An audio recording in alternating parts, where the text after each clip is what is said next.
Hello. Excellent. Hi, this is Dream Idiots. My name is Morris, and the the glad-handing dandy there is Bryan. Each week we tell a story. One of us gets to tell, the other gets to listen. One of us provides a curse word of the week, and we talk about stuff like I don't know, stuff from history, stuff from current events, stuff from our own wretched moral or immoral lives here on Dream Idiots. Bryan, any announcements or anything, or where the people can find us, or No any real solution? announcement. No real announcements that I have. I don't think. You can find us if you're listening to us on Spotify or Apple Podcasts. Please search for both Dream Idiots or Crime Idiots. Our true crime episodes are head and shoulders the most popular episodes we do. And so, if you are, just like true crime, you can find just those episodes living over now at Crime Idiots. But you can check out all the Dream Idiot stuff out at dreamidiots.com. And please like, share, and subscribe. There is a contact us page on the website as well. You can drop us a story idea, drop us a curse word of the week idea, or just say hello. Send your Sounds greetings. good. And we appreciate you hanging in there and tagging along. Last week during the German word compendium, Bryan mentioned that we're starting a multi-parter this week. This is the first multi-parter in our new format where we take turns telling stories. So I'm going to take the reins here for the next two, possibly three episodes. It's probably going to be three. Is that okay by Sweet. you, Bryan? Let's All go. right. You ready? I'm ready. Okay, here we go. On February 5th, 1970, at the Coronet Theater in New York City, the latest film by Michelangelo Antonioni premiered. The film had taken 4 years to produce from start to finish. It was titled Zabriskie Point. It's Okay. named after the landform found in California's Death Valley. If you've seen the cover to U2's album, The Joshua Tree, you've seen a bit of this corner of California. Bryan, you ever been to Death Valley? I've driven through it. As a kid, we were subjected to we drove to San Diego two or three Oh, times, and God. so cut through it quickly. I have never been there, but I really want to go. A CGI morphed version of this landscape appears in the Star Wars television series The Mandalorian. Mhm.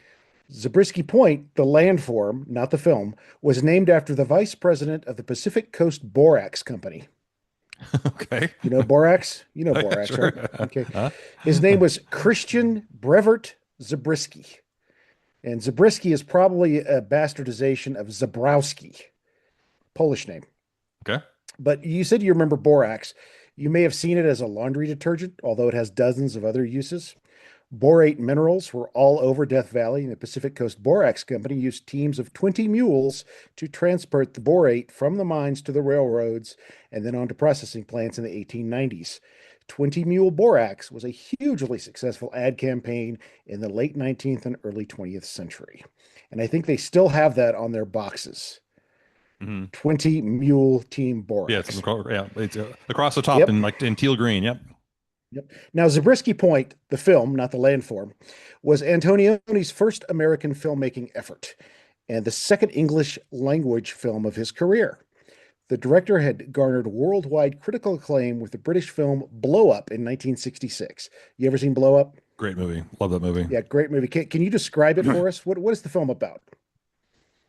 Do you remember? I forget who the leads are that were in it. So it's set in and around this incredibly picturesque park, I assume in London, Yep. where there is a woman and her, I suppose it's her husband that she's there in the park with, but her husband winds up being shot and killed, and the main character is a photographer who's taking pictures in the park and winds up catching kind of an obscured hmm in one of his photos. There's a hand with a gun off to Yep. one side, right?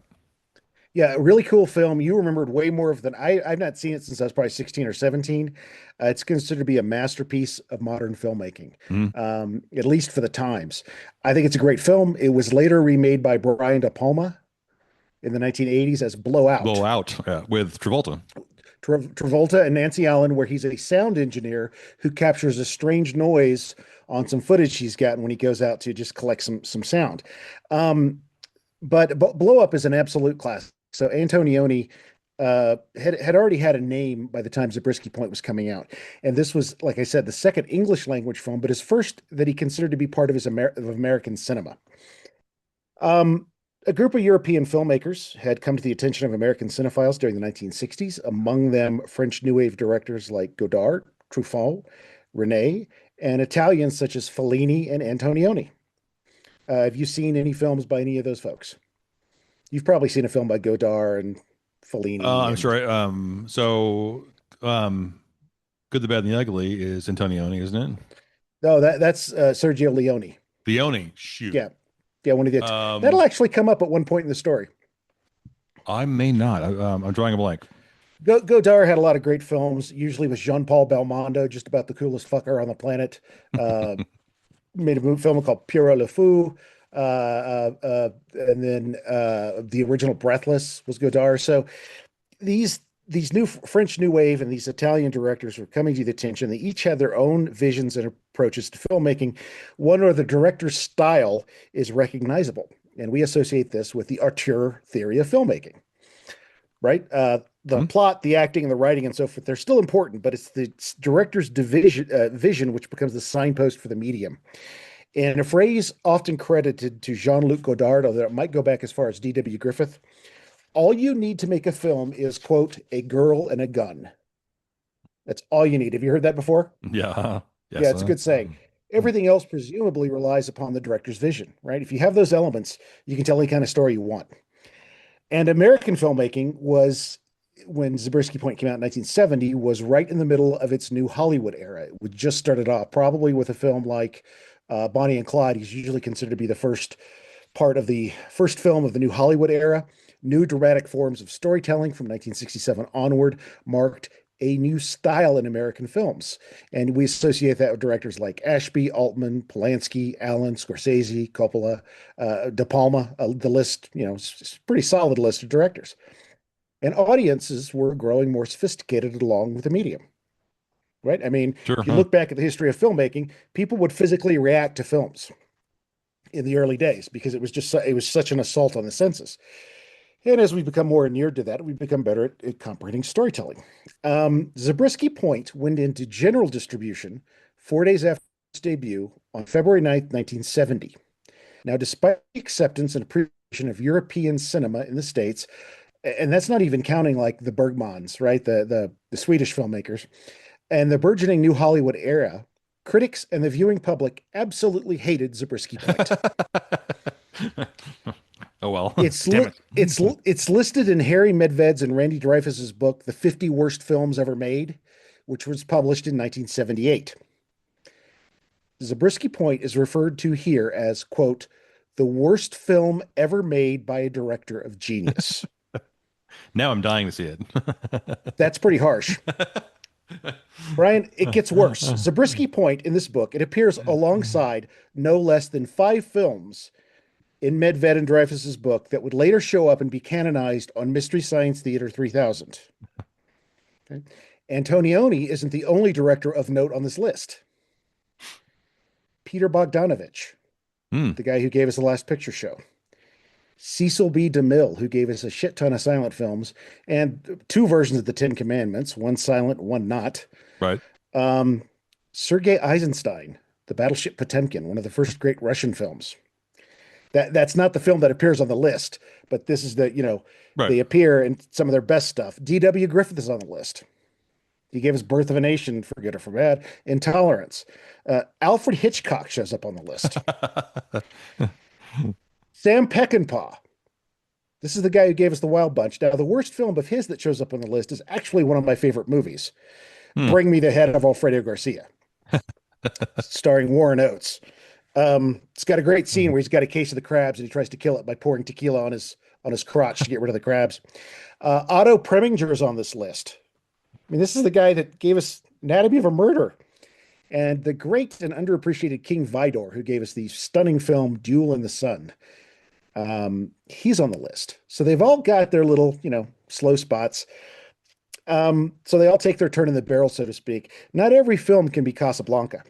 And the book couldn't possibly account for the awfulness to come with such direct as Indecent Proposal, Powder, and North. which we're still a decade plus away from the year 1978. And I would definitely have those three on my list of Hmm. worst films ever made. Right, right. But Bryan, as usual, I digress. And I feel the need to point out that all of these films are still better than any film I've ever made because Hmm. I've never made a film. So that's one thing critics need to take into account, I think. Sure. Let's talk about the good bits of Zabriskie Point. The cinematography is widely and highly praised, credit going to Antonioni's careful eye in using the incredible desert landscape. It's a beautiful looking film from what I recall of seeing it. I probably saw it about the same time I saw Blow Up for the first time when I went through kind of like a film phase, in high school. The use of Death Valley here is not unlike John Ford's work in Monument Valley with all of his westerns, like Searchers, where the landscape itself becomes a character in the film. The real reason, however, I watched it back then, and you're going to argue with this in a little bit, was the soundtrack. Hmm. Itself, the soundtrack itself is the second good bit. The film is filled with music from Roscoe Holcomb, who was a great Appalachian artist. He was an old-timey singer in the Hmm. Appalachian style. The Kaleidoscope, which was a band for David Lindley, a guy who went on to become one of the most accomplished guitarists. The dude could play anything. He worked a lot with Jackson Browne. John Fahey, another guitarist of the time. Patty Page, the Youngbloods, the Grateful Dead. Jerry Garcia solo, just Jerry and his nine fingers there. Roy Orbison in a Oh, strange last minute single tacked on over the closing credits of the film. But most of all, Pink Floyd. hmm. And it was the pinkiness of the Floyd that drew me to the film in the first place. Pink Floyd is no stranger to film music, with two of their other albums also being soundtracks: More from 1969 and Obscured by Clouds from 1972. And then, of course, there's The Case of the Wall from 1979, which became a film after it was an album. And this is the part of the podcast where I metaphorically pelted with rocks and garbage because Obscured by Clouds is my personal favorite Pink Floyd album. Hmm. A lot of people don't care for it because it is very soundtracky. It starts and ends with two instrumentals, and sandwiched in between are six vocal cuts. I saw a guy once wearing I think he was wearing like a metal shirt or a Meddle, or maybe a Wish You Were Here Pink Floyd t-shirt. And I said, "Oh man, I was just listening to Obscured by Clouds." And he just goes, "Oh, I'm Ugh. sorry, dude. Yeah, I'm sorry." Um, All Music Guide gives the Zabriskie Point soundtrack 4 stars out of 5, but offhandedly refers to the film that spawned it as, quote, a half-baked piece of nonsense.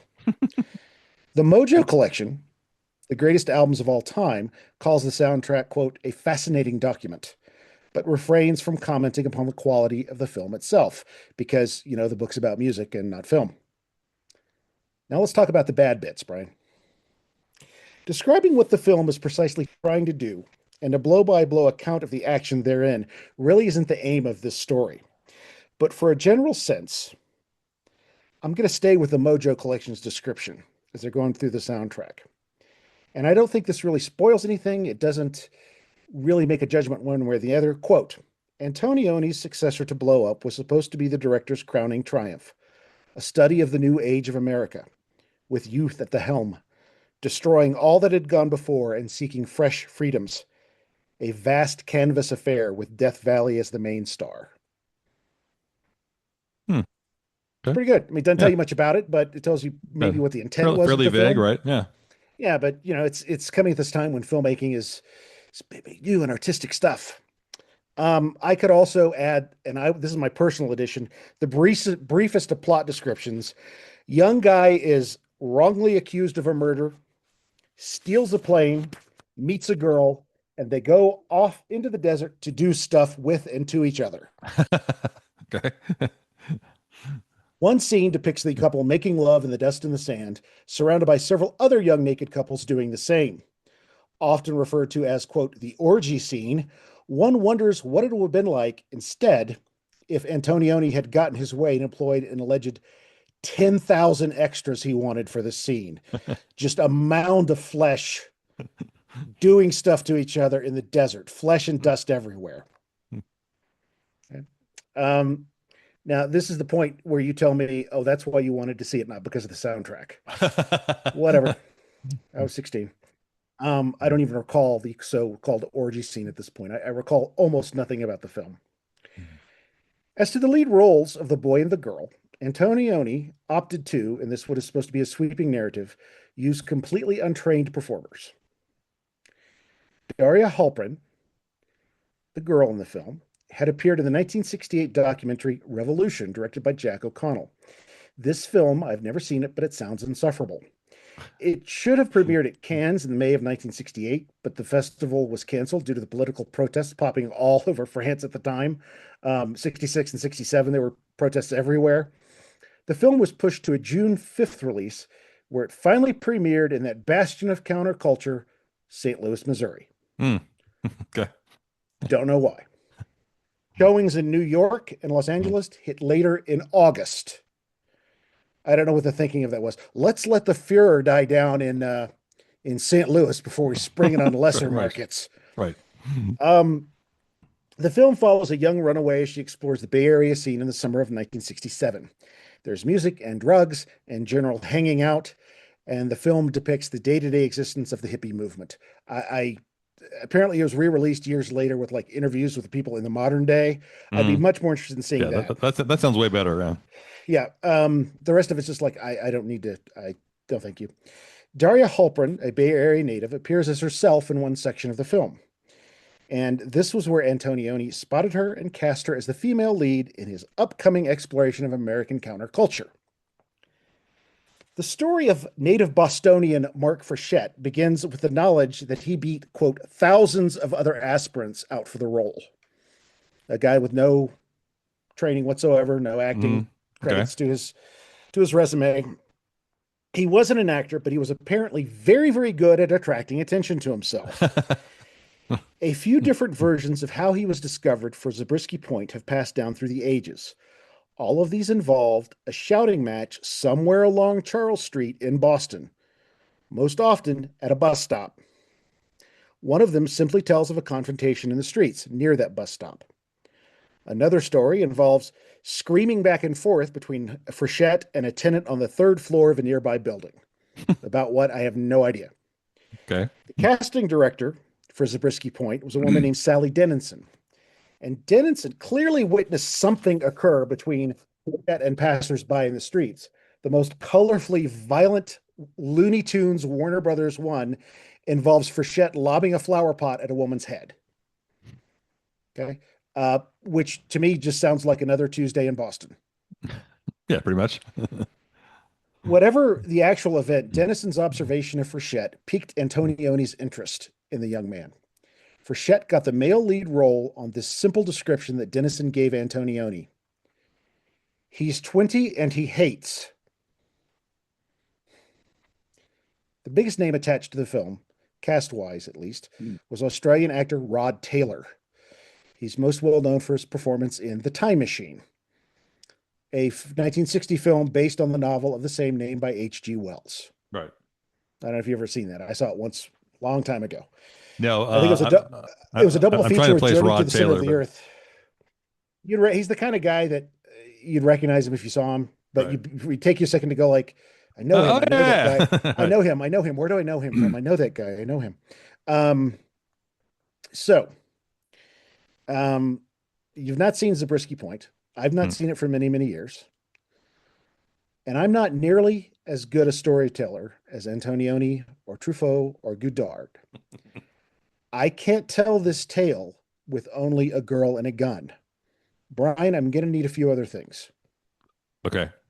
And these things will show up in the next episode and maybe the one after that. Because Okay. this story was too long for a two-parter, so each part is going to be a little bit shorter than the usual episodes. Okay. But I'm going to need a few things for the next few episodes. So there's I'll homework. need no, it's homework for me. I'll need a guy. In this case, Mark Frechette. I got that on the list. But Bryan, I'm also going to need some other things. I'm going to need a set of barbells, the city of Newport, Rhode Island, a harmonica, the Roxy neighborhood of Boston, plus one or two other things that I'm going to keep secret for now, and Dick Cavett. Stories are always better with Dick Cavett in them. Uh, Things get strange in the next episode, Brian. And this is the end of part one of a story that I'm calling More Than a Girl and a Gun, hmm, because that's going to be what it takes to get to where we need to be by the end of part three, because it gets crazy as shit okay, next good. episode. More than a girl and a gun. Okay, I like it. Yes. Good setup. Yeah, I fell into this, and it's no surprise that I managed to snag a rather suspicious copy of an album that has no real catalog number on it. It's got some numbers and some letters. It doesn't seem to have a catalog name, but it's called Pink Floyd Zabriskie Point.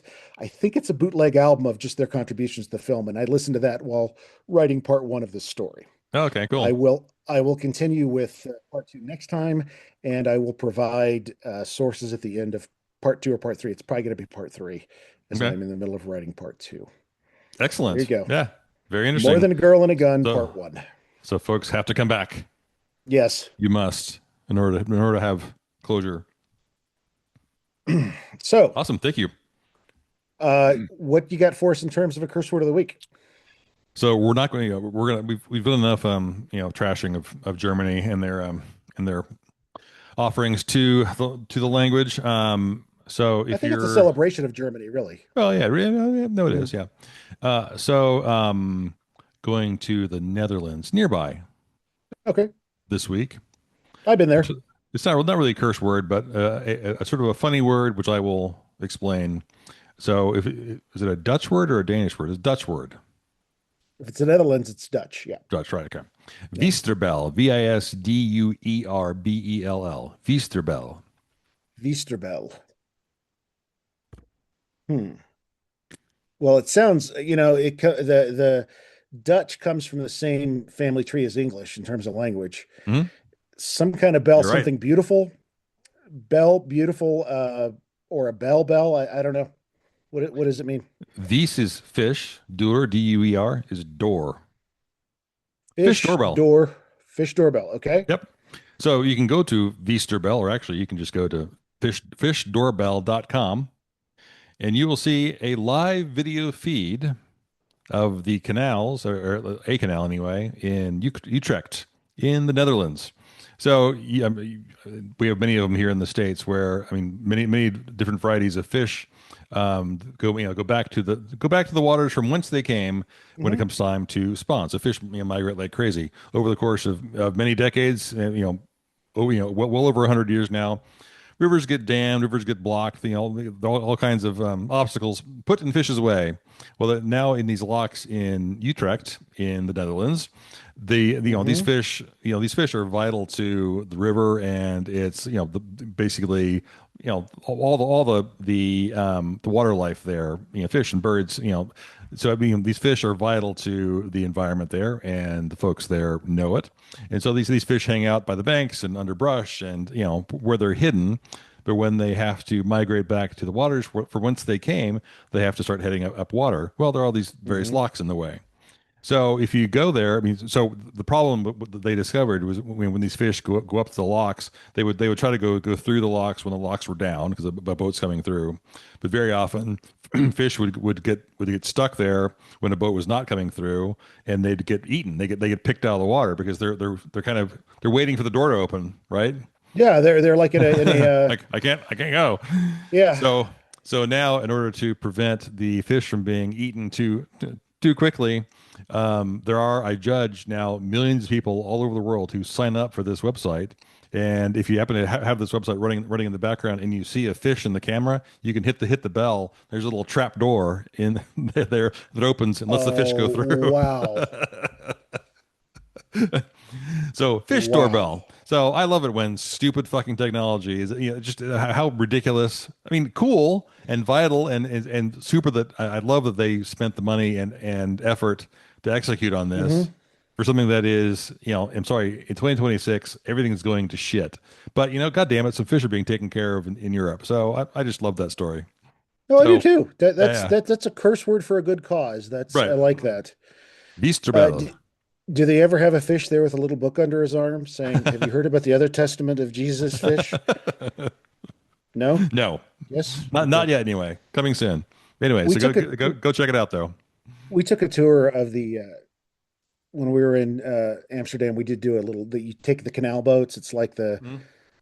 the what do you call it? Boats that you can take in the San Antonio Riverwalk, but you go all up and down the canals, and they give you like a tour of the city, a view of the canal. But the best part about it was is our our host for the tour was an Australian, Oh yeah. and Okay. so the moment he started talking, my wife was like, "Oh, where are you from?" Because he's not from Melbourne. He goes, "No, I'm from Brisbane," and proceeds to give us one of the funniest tours I've ever had of a foreign city because he's like, "Yeah, well, I came over here, had a kid with a woman who I loved and married before we had the kid," and he just went on this long tangent, and now he gives tours of Amsterdam in a canal, and he loves it. It's really cool. Yeah, cool. Um, and to know that there's further upstream there a bunch of fish doorbells, that is pretty awesome. So yeah, feel That free go check it out, folks, and go yeah, free some I'm fish. going to. Yeah, and can you do it in the English? Can you do it in English but Huh. fish doorbell and you'll find it? Yeah, Okay. fishdoorbell.com. Yep, it's pretty All cool. right. All Well, right. Well, thanks, I, folks. I just hope that when they go to spawn, they don't all end up in Death Valley writhing around in the dust together, madly humping. Anyway, No, well, wetly humping, but still humping. yeah. Yeah. Oh well. All Please right. like and share our stuff, folks. Go to dreamidiots.com and give us 5 stars if you can. Shoot us a review if you have a moment. Go to our website, dreamidiots.com, and drop us a line too. And as always, we appreciate you hanging in there and listening to our nuts. And doodly doodly. Thanks, folks. Be good to each other.